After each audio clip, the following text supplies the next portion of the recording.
Hey guys, this is Israel.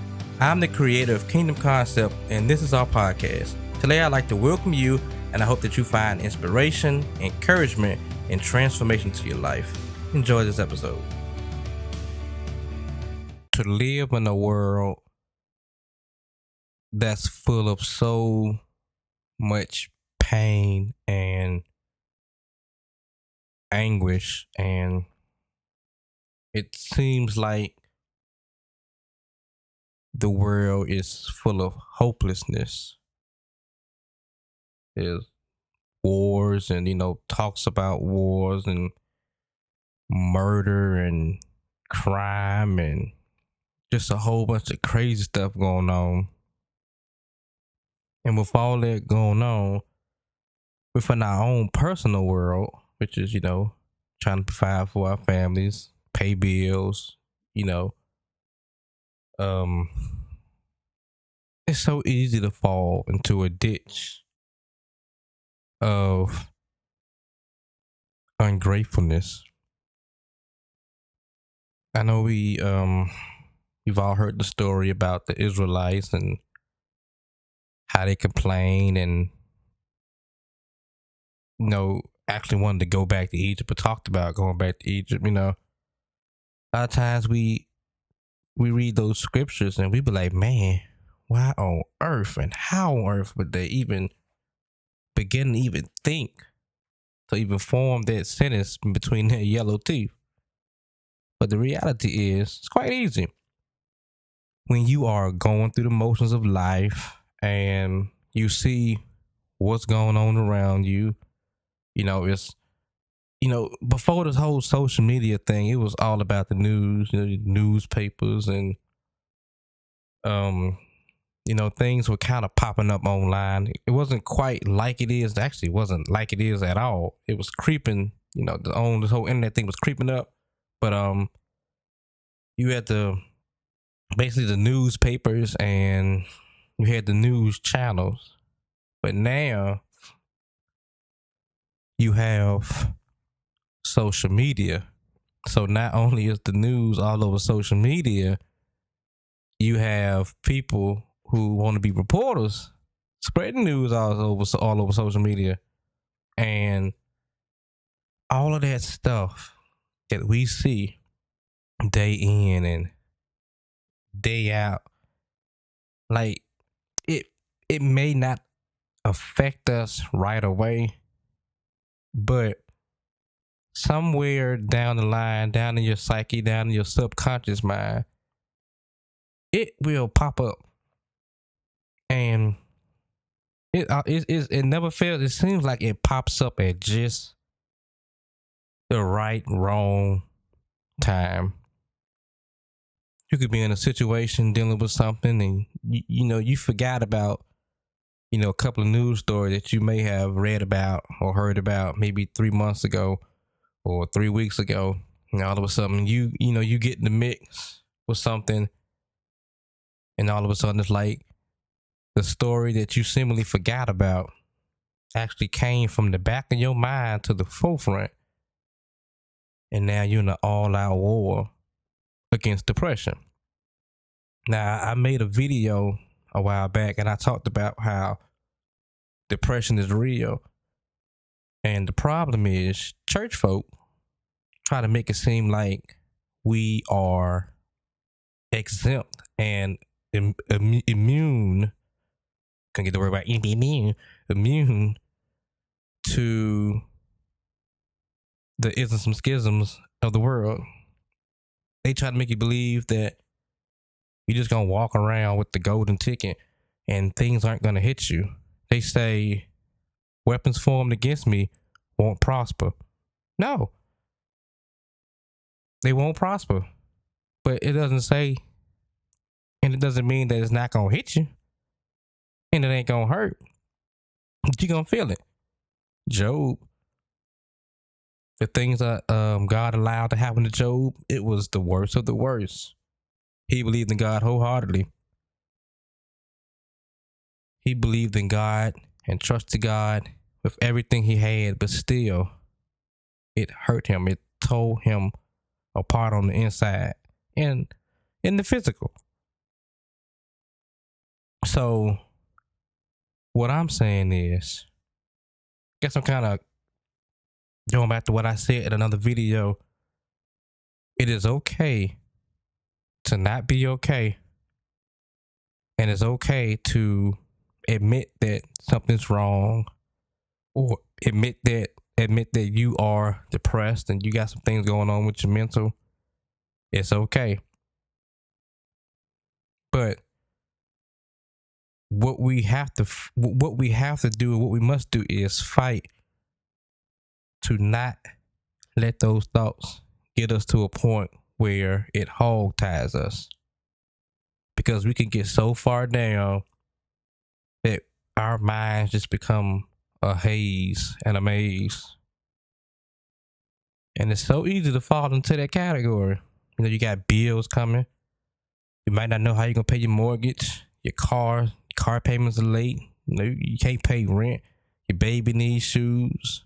Partner need bail money. I just did it in there for a little humor. But seriously, it's so easy to fall into that. And when that happens, that's where all the complaining comes in. Now, when you start doing all that complaining, and we all do it, I do it. So I'm not going to, I don't want to give the impression that, I'm saying that I'm exempt. I do it too. I complain. I'm just like everybody else. But when we get to that point and we start complaining and murmuring, we speaking death upon ourselves and our situation. Instead of speaking death on the situation. You catch what I just said? We speak death on ourselves, not the situation.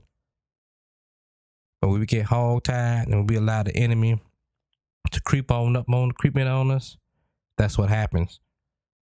That's why it is so important to have and to be a part of community.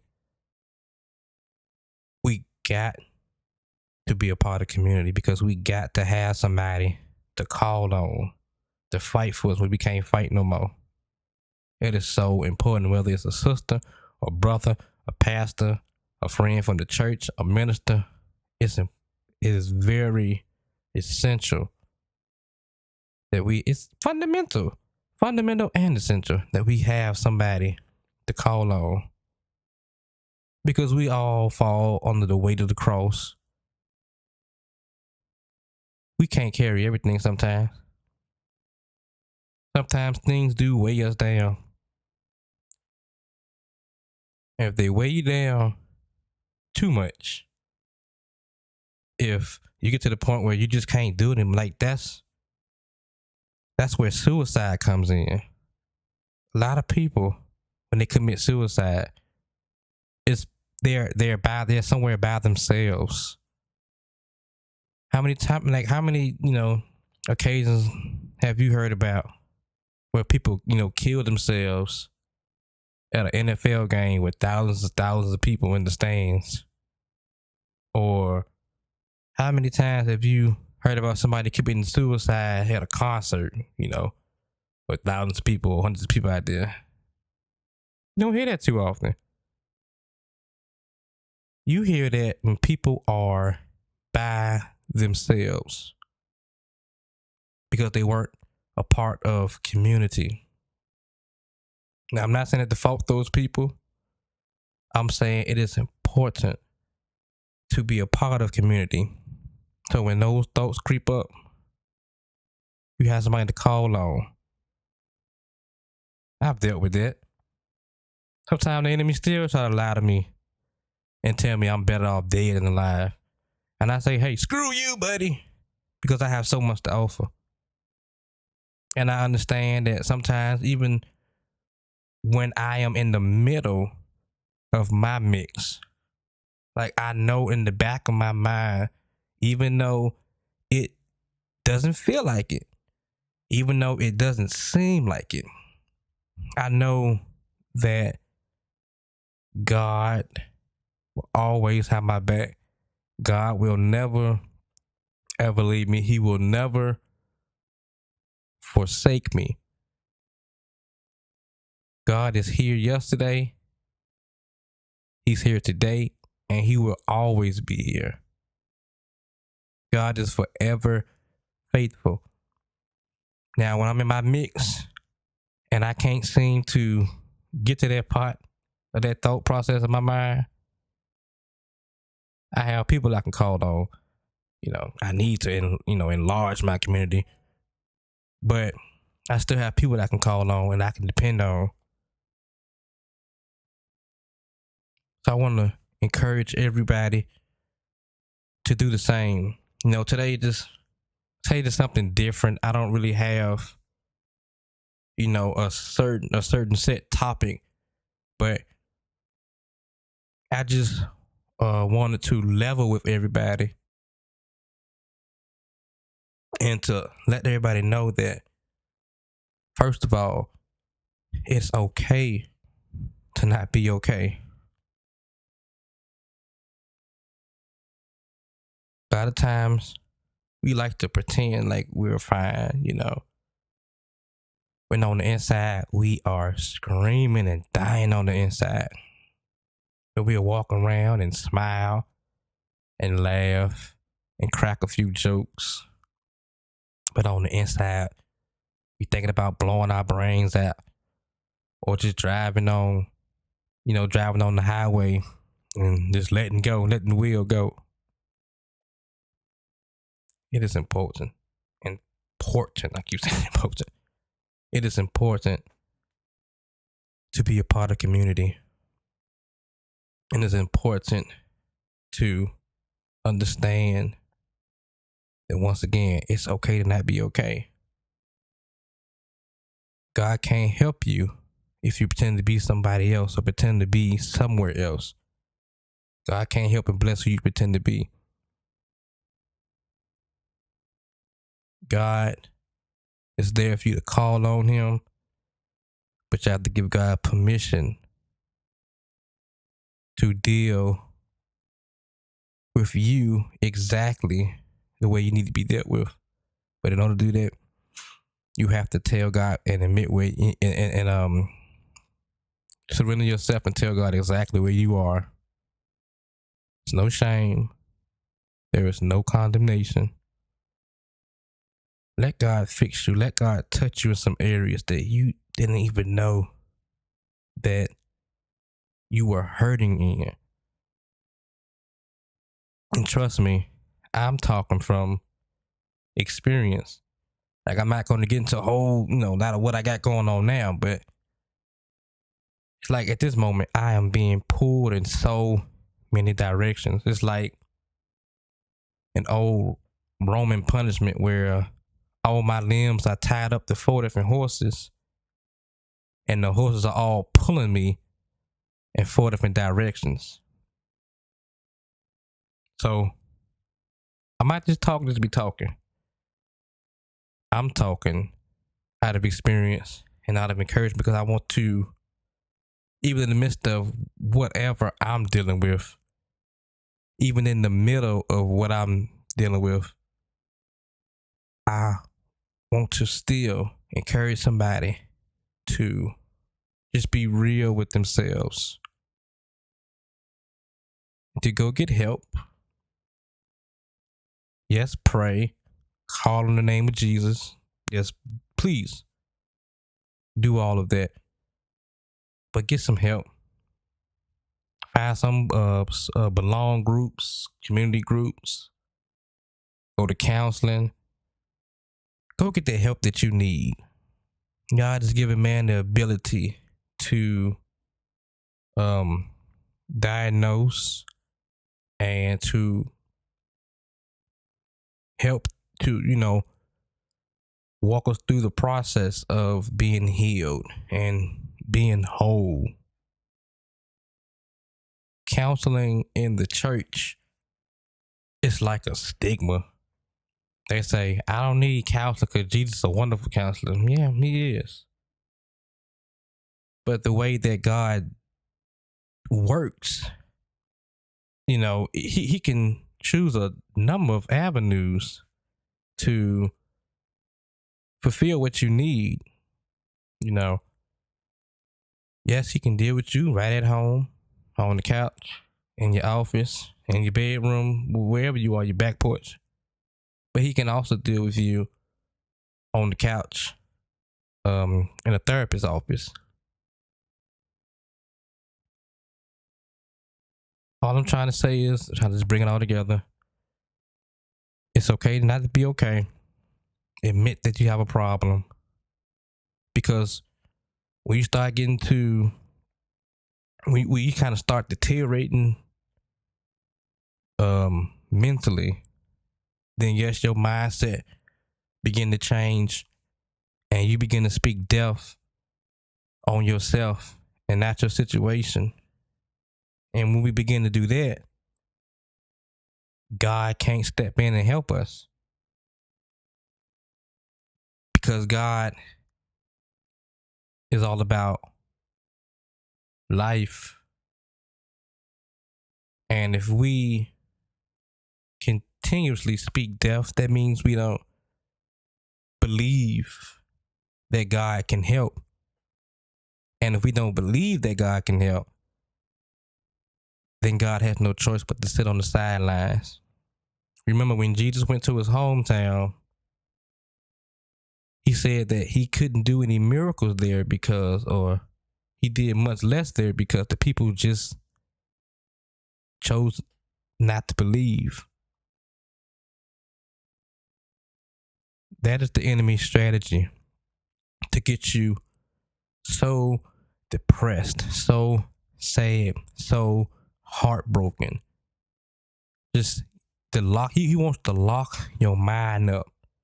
So you won't have the thought process to even look up and to call the name of Jesus.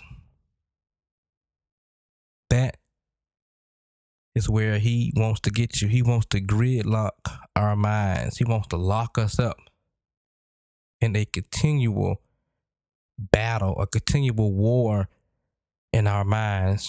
He wants us to believe that we have to fight the never-ending war.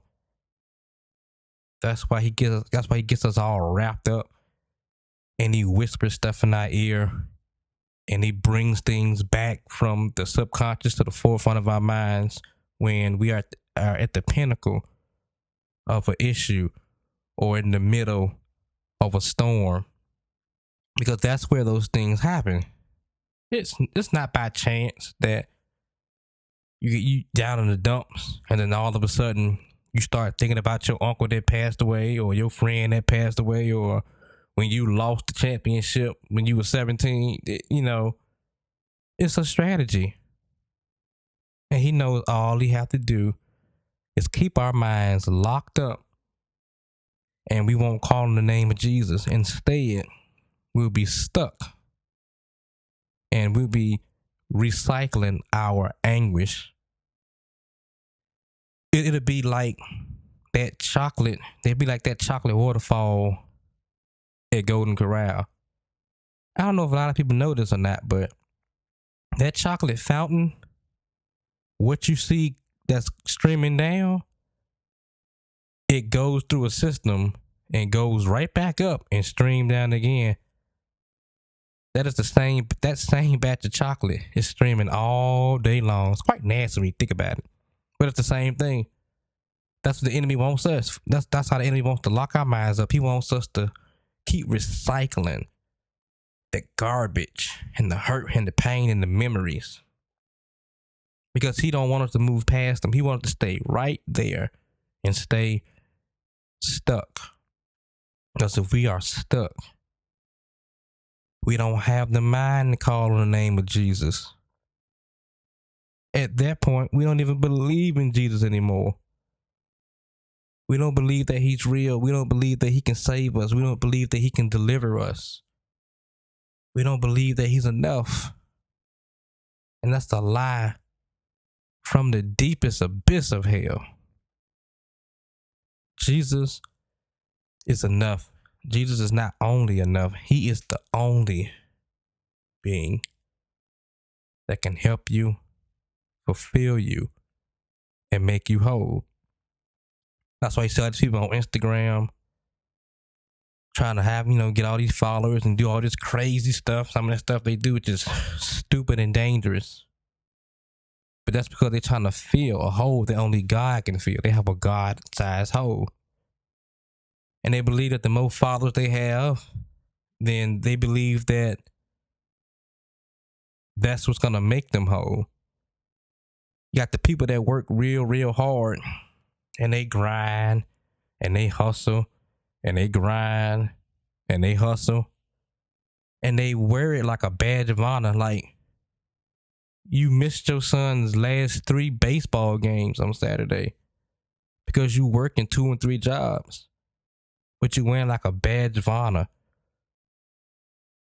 Oh, I hustle, I grind, all to pay for a house that you can't afford, that takes you away from your family, a house that God told you not to buy. You forced that door to open. God shut it. But that's what we do. And we get wrapped up and we believe that our worth is in what we do. And the more we do, the more valuable we are. But the thing is with God, He doesn't want us to do anything. He wants us to become something. And that's what the enemy is trying to prevent. Because we can't become if our minds aren't transformed. The word says, be ye transformed in your mind. But if we constantly recycling just garbage of the memories and the bad experiences and the bad relationships and everything, then He's going to keep us locked up in our own minds. We're going to be our own prison. Our own prison. And the people I brought up earlier, like with the Instagram and social media stuff, like the things that they run, the things that they run from, the things that they run to becomes their prison. You run from one form of incarceration to another form of maximum incarceration. Once again, I keep saying this, it's okay to be okay. It's okay to be down. Because God said, when you are weak, I'll be your strength. The Bible doesn't say that we are going to be feeling good every single day. The Bible doesn't say that everything's going to go our way. The Bible doesn't say that we're going to be happy all the time.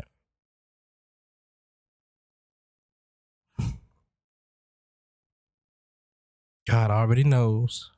He understands.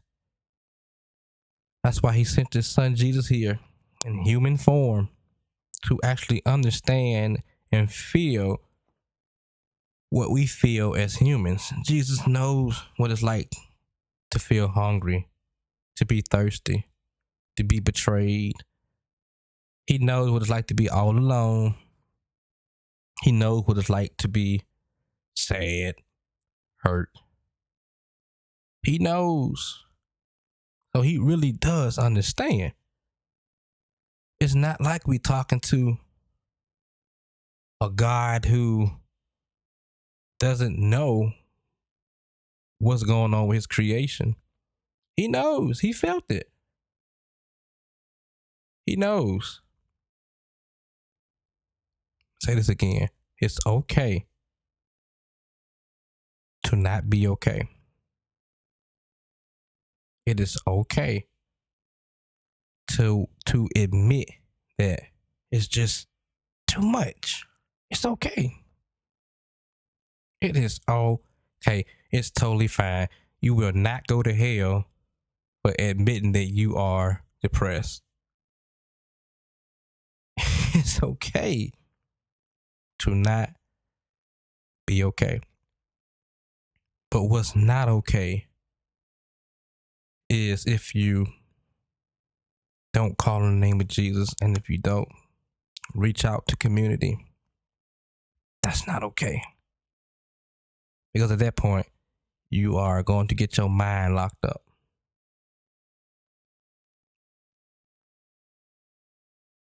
God is here and he's a gentleman. He's not going to force anything on us. Even when he sees us at our lowest moment, he'll let you know that, hey, I'm here, son. I'm here, daughter. But he's not going to force himself on us. He's going to wait until we call on him and say, God, I thought that I could handle this. And I thought that I could fix this. And I thought that I had everything together. But I realized I don't. And I need you to step in. And I need you to fix this for me. In order for you to fix this, I have to be this first. You have to fix me. Fix what's inside of me. Fix my heart. Give me a clean heart. Help me to transform my thinking. Help me to see things the way that you see things. Teach me how to hear your voice. Teach me how to know the difference between you talking and what the world is saying. Say, Lord, I just want to know you. I just want to experience your presence. Lord, I want to live a fulfilled life. That's all. Nothing more, nothing less. So guys, this was really something random. I didn't even plan on talking about this stuff today, but it is my very hope that at least somebody, whether it's one or two people, at least somebody gets something out of this. You know, just knowing that it helped just a few people. That would just bless me so much. If you listen on the radio show, please continue to listen. Look us up on Facebook and follow us. Kingdom Concept. If you're listening on the podcast, please be sure to follow our podcast show, which is the Kingdom Concept Podcast Show. We are on Anchor, Apple, Spotify, the basic, the whole nine. Be sure to check us out on YouTube. Once again, Kingdom Concept, and Kingdom Concept is spelled with the K for King, and Concept starts with a K as well. So guys, I hope you guys have a wonderful, wonderful week. It's a beautiful Monday afternoon. I mean, it's a very, very, very beautiful day. So as always, I love you guys, and I want us all to walk in our purpose. Be favored, be safe, and always believe in Jesus. Hey guys, this is Israel yet again. To the brand new and the returning listeners, I want to say thank you so much for listening, and I hope that you've all found this episode to be enriching and encouraging. Be sure to follow us, and until next time, be encouraged, be inspired, and be a reflection of God's light and love.